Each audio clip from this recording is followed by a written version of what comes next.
더마카와 함께 시선 집중의 문을 열겠습니다. 어서 오세요. 네, 안녕하세요. 더마카입니다. 지구의 날인 오늘도 삐딱선 정신에 입각해서 주요 뉴스 챙겨드리겠습니다. 지구의 날을 대표하는 행사, 제이비 아시죠? 소등 행사요? 네, 오늘 밤 8시부터 10분간 전국에서 동시 소등 행사가 열리는데요. 자발적 어둠 속에서 잠시 지구를 생각해보는 시간 모두가 함께하면 좋겠습니다. 불을 끄고 하늘을 올려다보시기 바랍니다. 서울에서 별이 보일려나 모르겠네요. 그래도 한번 찾아보시고 어떻게든 반짝이겠죠 뭐. 아, 네. 제이비한테서 낭만을 배우네요. 저는 이 뉴스 보면서 8시에 불 끄고 그냥 잘 수 있으면 정말 좋겠다 이 생각했는데. 좀 낭만 좀 갖고 제이비에게 사세요. 하나를 좀 배우네요.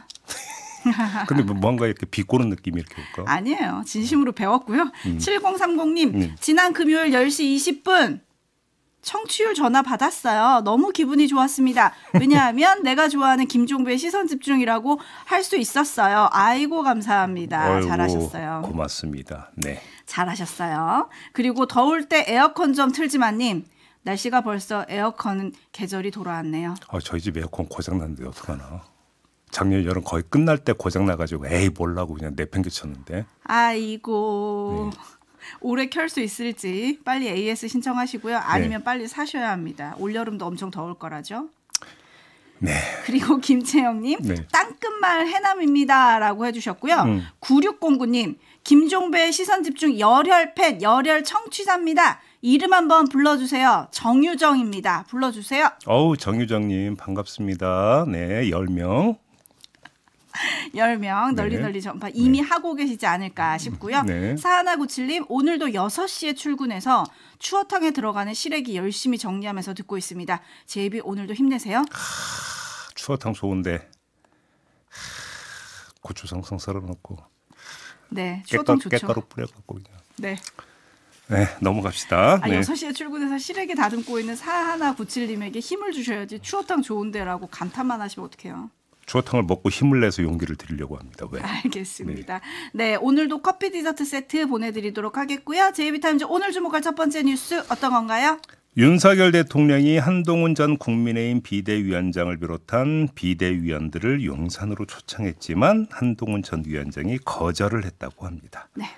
지난 19일 이관섭 비서실장이 한동훈 전 위원장에게 직접 전화를 걸어서 오찬을 제안했지만 한동훈 전 위원장이 건강이 좋지 않다는 이유로 거절했다라는 건데요.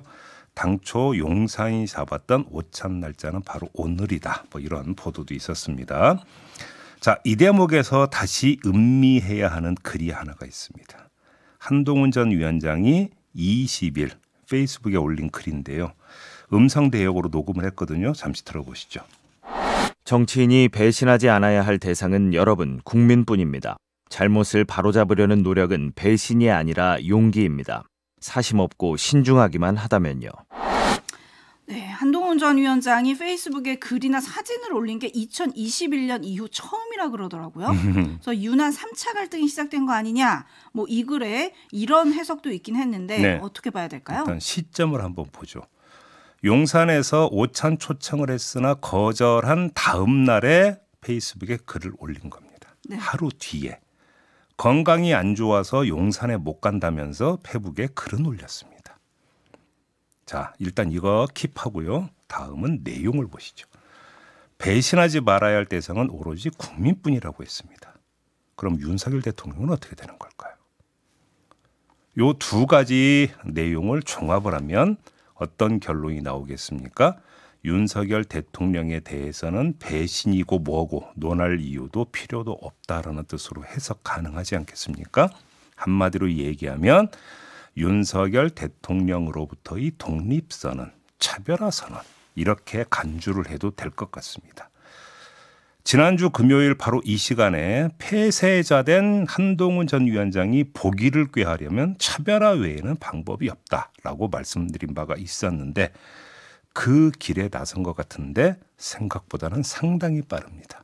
이렇게 되면은 어떻게 될 것인가? 요건 좀 이따 얘기하는데요. 아무튼 작심을 한 것 같다라는 점을 좀 먼저 강조해서 말씀을 드려야 될 것 같습니다. 작심이라는 거는 어떤 건가요? 자, 이번에는 홍준표 대구시장으로 시선을 돌려보겠습니다. 같은 날이었습니다. 20일 온라인 소통 플랫폼에 올린 글에서 한동훈 전 위원장을 향해 거듭 우리 당에 얼씬거리면 안 된다고 비난한 뒤에 이런 말을 덧붙였습니다. 뭐라고 했냐면 오늘 이 답변으로 한동훈에 대한 내 생각을 모두 정리한다. 이렇게 밝혔습니다. 이게 무슨 이야기겠습니까? 이제는 언급하지 않는다. 요 얘기가 되는 거거든요. 그리고 하루 전에는 윤석열 대통령이 초청을 했었습니다.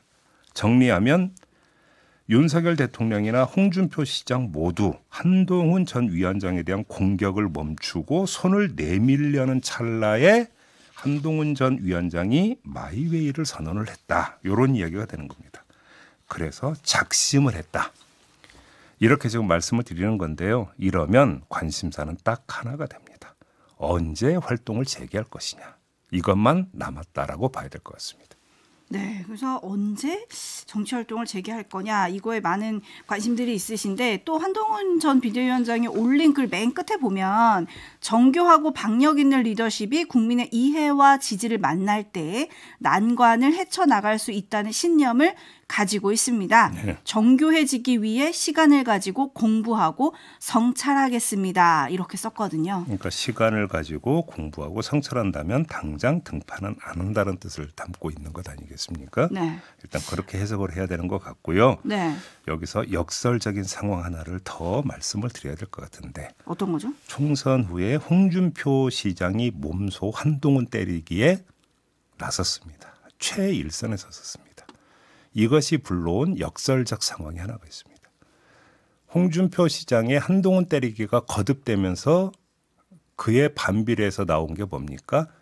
한동훈 정당화 논리가 나오기 시작했습니다. 내지 동정론이 나오기 시작을 했습니다. 오히려 홍준표 대구시장이 한동훈을 때림으로써 한동훈에 대한 기억을 계속 환기시키면서 한동훈의 존재감이 서서히 사그러드는 것을 오히려 막아줬다라고 하는 역설적 상황도 있다는 점도 함께 말씀을 드리겠습니다. 네, 오늘 조간을 보니까 한동훈 전 위원장이 공부 모임이나 유튜브 채널 개설을 통해서 정치 활동을 이어갈 것이라는 주변들의 전망도 있다. 이런 얘기도 있던데 네. 뭐 어떤 식으로 정치를 재개할지 좀 지켜봐야 될 것 같고요. 촌철님들의 평 잠깐 전해드리면 얼른 잡아 경찰님. 근데 거절한 걸 왜 발표했는지 모르겠어요. 거기에는 제가 조금 전에 선언이라고 했지 않습니까? 독립선언, 차별화선언, 마이웨이 선언이라고 얘기를 하지 않았습니까? 네. 선언이 되려면 남들이 알아야 될 거 아닙니까? 알아야 된다. 네. 까치놀님이 선거 다 끝나서 이제 용산과 거리 두는 건가요? 라고 물음표 보내주셨는데 네. 네, 어떻게 진행이 될지 좀 지켜보도록 하고요. 제이비타임즈 다음 주목할 뉴스는 어떤 건가요? 한호섭 대통령실 정무수석과 천준호 민주당 대표 비서실장이 오늘 만나서 영수회담 시기와 의제 등을 논의할 예정이라고 합니다. 회담 시기는 24일이나 25일이 유력하다고 하는데 왜 그러냐면 두 사람의 일정 때문이라고 합니다. 이재명 대표의 경우에는 23일과 26일에 재판에 출석을 해야 한다고 합니다. 그리고 윤석열 대통령은 23일에 루마니아와의 정상회담이 예정돼 있다고 합니다. 그래서 빈날을 그러니까 꼽아보니까 24일 아니면 25일이다. 이런 계산이 나왔다고 하는데요. 사실 중요한 건 시기가 아니라 의지 아니겠습니까? 그렇죠. 왜 이런 말씀을 드리느냐. 뭐 다들 아시겠지만 무엇 하나 쉽게 합의 볼 여지가 별 없어 보이기 때문입니다. 흔히 생각할 수 있는 게 첨예한 대립이 동반되는 정치 의제보다 민생 의제를 우선시하는 이런 그 그림일 텐데 하지만 이 또한 첨예한 정치 대립이 이미 빚어져 버린 상태다. 이재명 대표가 민생의 최고 의제로 뭘 꺼내들었습니까? 민생지원금 25만 원 지급안을 여러 차례 주장한 바 있습니다. 그리고 윤석열 대통령은 국무회의 모두 발언에서 현금 살포를 포퓰리즘이라고 성토한 바가 있습니다. 이런 마당에 이 문제에 대해서 쉽게 합의 볼 수 있겠느냐라고 하는 반문은 너무나 상식적인 거 아니겠습니까? 네. 그러면 정치 의제는요? 그러면 예를 들어서 최상병 특검법을 가지고 한번 이야기를 해보죠. 이게 타협점을 도출할 수 있는 의제일까요? 민주당이 21대 국회 임기 종료 전에 처리하려고 하는 게 이태원 특별법 양곡관리법인데 또 이건 둘 다 윤석열 대통령이 거부권을 행사했던 법안들입니다. 전세 사기 특별법의 경우도 있지만 이거는 윤석열 대통령이 강조하는 건전 재정에 반하는 법안입니다. 무엇 하나 쉽게 합의 보기가 힘들다. 왜? 이미 거의 배수진을 치고 입장을 밝혔기 때문이다. 이런 말씀을 드리겠습니다. 그러면 어떻게 되는 건가요? 다시 읽어야 할 대목이 있는데요. 윤석열 대통령이 국무회의 모두 발언과 그 뒤에 이어진 비공개 발언에서 했다는 말. 정리하면 한마디로 이런 거잖아요. 국정 방향은 옳다. 단 소통이 부족하다고 하니까 소통은 강화하겠다. 이거 아니었습니까? 자, 이 말에 기초하면 영수회담은 소통 강화 차원인데 그 소통이 국정 방향 고수라고 하는 틀 안에서 이루어지는 거라는 겁니다. 왜? 국정 방향은 옳다고 확신하고 있으니까.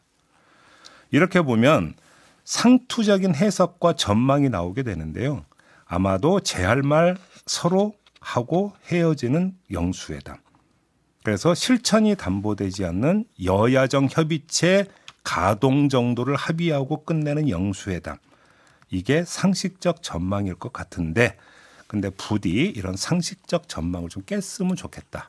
뭐 하나라도 생산적인 합의를 끌어냈으면 좋겠다라고 하는 소망도 함께 얹어보도록 하겠습니다.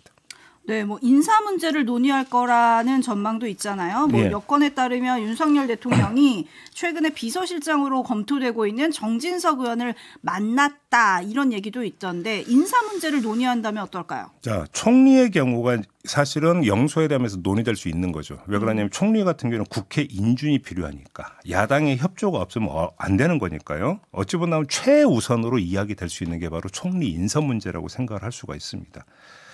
자, 그러면 윤석열 대통령이 이재명 대표에게 이 사람을 총리로 지금 지명할까 합니다라고 하는 이 인사 카드를 내놓고 협조를 요청을 할 거냐라는 게 지금 관심사가 되는 거 아니겠습니까? 그렇죠. 그런데 이게 나오기 위해서는 뭐가 먼저 정해져야 됩니까? 후보가 먼저 정해져야 됩니다. 그러면 지금 후보가 정해져 있느냐, 낙점이 됐느냐 이게 지금 먼저 체크가 돼야 되는 거죠. 그건 또 아닌 것 같죠? 자, 박영선 총리설의 경우를 한번 보죠. 야권 인사 기용이니까 만약에 영수회담에서 얘기가 된다면 이게 최우선으로 얘기가 될 수 있어요. 협조를 좀 해달라. 민주당 출신 아니냐 이렇게. 하지만 이 문제는 어떻게 됐습니까? 대통령실에서 공식적으로 검토된 바 없다고 부인을 해버린 상태입니다. 그래서 후보가 정말 정해지긴 했냐고 묻는 건데요. 이게 일단 먼저 확인이 돼야 된다는 거고 이렇게 묻는 데에는 또 다른 이유가 하나가 있습니다. 어떤 거죠? 자, 순리대로라면 비서실장과 정무수석을 교체한 후에 이 새 라인으로 영수회담을 준비하는 게 맞을 겁니다. 이렇게 채널을 열고 이 채널을 통해서 총리 인준을 위한 소통을 추진하는 이런 단계별 접근법이 순리에 맞는 걸 겁니다. 헌데 아니지 않습니까? 기존 실장과 정무수석 라인이 가동되고 있습니다. 교체될 사람들이. 이게 뭘 뜻하는 겁니까? 용산 참모진조차 아직 진용을 짜지 못하고 있다라는 반증입니다. 그러면 총리의 경우 21대 국회 임기 내가 아니라 22대 국회 개원 후에 인준이 될 공산도 있는 거 아니겠습니까? 오히려 그 가능성이 더 크다고 봐야 되는 거 아닌가요? 그렇게 놓고 본다면 먼저 교체했어야 하는 게 사실은 용산 참모진입니다. 새 참모진이 총리 인선안을 준비하고 야당과의 소통을 열고 그래서 협조를 끌어내는 것 이렇게 접근하는 게 맞을 텐데 헌데 지금 나타나는 현상은 아니라는 겁니다. 그래서 인사카드가 준비되어 있느냐 준비되어 있지 않을 가능성이 있다. 이렇게 진단을 하는 겁니다. 네, 근데 윤석열 대통령이 이재명 대표와의 통화 직후에 참모들에게 이런 말을 했다고 합니다. 이제 정치하는 대통령이 되겠다. 네. 이 말을 좀 해석을 해보면 통치 스타일을 조금 변화를 가져보겠다. 뭐 이렇게 기대를 좀 해도 되는 거 아닌가요? 정치하는 대통령이 되겠다고 했는데 왜 불과 며칠 전에는 국정 방향은 옳다고 딱 끊어버렸습니까? 정치라는 게 주고받고 대화와 타협이 기본인데 옳다고 해버리면 그걸 무너뜨리면 틀린 길을 가는 거잖아요. 근데 왜 옳다고 그러면 딱 끊어버립니까? 시점상 보면 그게 앞이고 그러니까요. 이 말 한 게 뒤니까. 그러면 며칠 사이 생각이 180도 바뀌었다고요? 혹시 그런 건 아닐까요? 그렇게 봐야 될까요? 저는 그렇게 보기 힘들다고 보는데요. 오히려 정치라고 하는 것은 소통하고 지금 동격으로 놓고 지금 말한 것으로 오히려 해석하는 게 더 상식적이지 않을까요? 근데 소통이라고 하는 것은 꼭 합의를 도출해야 소통이 아닙니다. 얘기하고 그냥 듣고 일단 만나고 끝내도 그건 소통이다. 이렇게 생각할 수 있는 거 아닙니까? 네오 언니님이 만나면 좋은 친구는 MBC 뿐이에요. 영수회담에 내실 글쎄요 라고 좀 부정적인 전망 해주셨고요. 강성희님은 의제 문제로 인해서 상당한 시간이 걸릴 것 같습니다. 하지만 서로 원하니 만나긴 만날 것 같아요. 아, 그래도 만나야죠. 네, 그리고 토사구팽 미쉐리님 두 사람이 합의될 내용은 없을 것 같아요. 그냥 형식적으로 여론을 피하기 위한 회동이 되지 않을까요? 라고 살짝 부정적인 의견. 자, 여기서 한번 종합을 해봐요. 자, 그 국민의힘 그 비대위원들하고 오찬 회동을 가지려고 했다는 거 아닙니까? 네. 영수회담 제안하지 않았습니까? 또 네. 낙선자들 만난다는 소식 들리지 않았습니까? 만난다죠. 자, 그러면 요 세 가지만 종합을 해보죠. 그 세 가지의 공통점이 뭘까요? 낙선자들을 만나서 뭔가 현안을 이야기하고 협조를 당부할 게 있습니까? 그러면 전 그 비대위원들을 만나서 뭔가 현안을 같이 논의하고 협조를 당부할 게 있나요? 오히려 쓴소리 듣는 자리가 되지 그러니까 않을까? 말 그대로 대통령이 이제 좀 뭔가 바뀌고 있다, 스타일이 바꾸고 있다라고 하는 소통하는 어떤 대통령의 모습을 연출하는 데는 의미가 있겠죠. 그렇죠. 근데 그것이 국정에 이게 반영을 해서 뭔가 국정을 바꿔 들어가는 모임의 성격이라고 볼 수 있는 거냐? 요건 다른 평가가 가능하다는 겁니다. 그러면 여기에 영수회담도 그 궤에 있다면 어떻게 될 것이냐? 요게 포인트라는 겁니다. 그렇죠. 김창면 님이 입장차가 너무 큰 것 같은데요. 그래도 하나씩 풀다 보면 잘 되겠죠. 라는 긍정적인 전망. 4249님 늘 느끼는 거지만 정치엔 객관성은 없는 것 같아요. 추리와 해석만 있는 것 같습니다. 라는 의견 보내주셨네요. 네. 제일타임즈 다음 주목할 뉴스 어떤 건가요? 국회에서 2차 검찰 수사권 조정 법률안이 통과되자 한동훈 당시 법무장관이 검사의 수사 소추권을 침해한다면서 2022년 6월 헌법재판소에 권한쟁의 심판을 청구한 적이 있었습니다. 하지만 헌법재판소는 작년 3월에 이거를 각하 결정을 내렸습니다. 그러자 한 시민이 법무부에 이 청구에 들어간 변호사 비용과 담당 공무원 명단 등을 공개하라고 요구를 했는데 법무부가 이를 거부했고요. 거부한 이유는 변호사 수임료는 로펌의 영업상 비밀에 해당하고 담당 공무원은 범위가 불분명하다는 것이었습니다. 그러자 이 시민이 소송을 냈는데요. 서울행정법원이 변호사 수임료는 공개해야 한다라는 판결을 내렸다고 합니다. 판결 이유는요? 국민의 알 권리 충족과 예산 집행의 적절성 확보라고 하는 공익에 부합한다. 이건 너무나 원칙론적이고 당연한 이야기인 것 같고요. 더 네. 구체적으로 이 점도 지적을 했어요. 정부기관은 공공조달 방식을 통해 변호사 등과 위임 계약을 체결하면서 그 수임료를 공개하고 있다라는 점을 환기를 시켰다라는 겁니다. 그러면 다른 데도 하니까 여기도 공개해야 된다. 이런 취지가 되는 건데 이거저거 다 떠나서 법무부 검사들 수두룩 뻑뻑 많잖아요. 헌재에서 각하하겠다고 얘기했잖아요. 왜냐하면 수사권은 검사만 갖는 게 아니라는 이유로 각하시켰거든요. 그러면 정말 이걸 몰라서 권한쟁의 심판 청구를 냈고 그래서 국민의 혈세를 변호사 수임료로 지급을 했느냐. 이거부터 따져봐야 되는 거 아니겠습니까? 혹시라도 알면서 청구를 했다면 정치적인 어떤 뭐냐면 액션을 취하기 위해서 국민 혈세 썼다. 이런 이야기밖에 안 되는 것이기 때문에 드리는 말씀입니다. 마무리하겠습니다. 더마카 수고하셨습니다. 고맙습니다.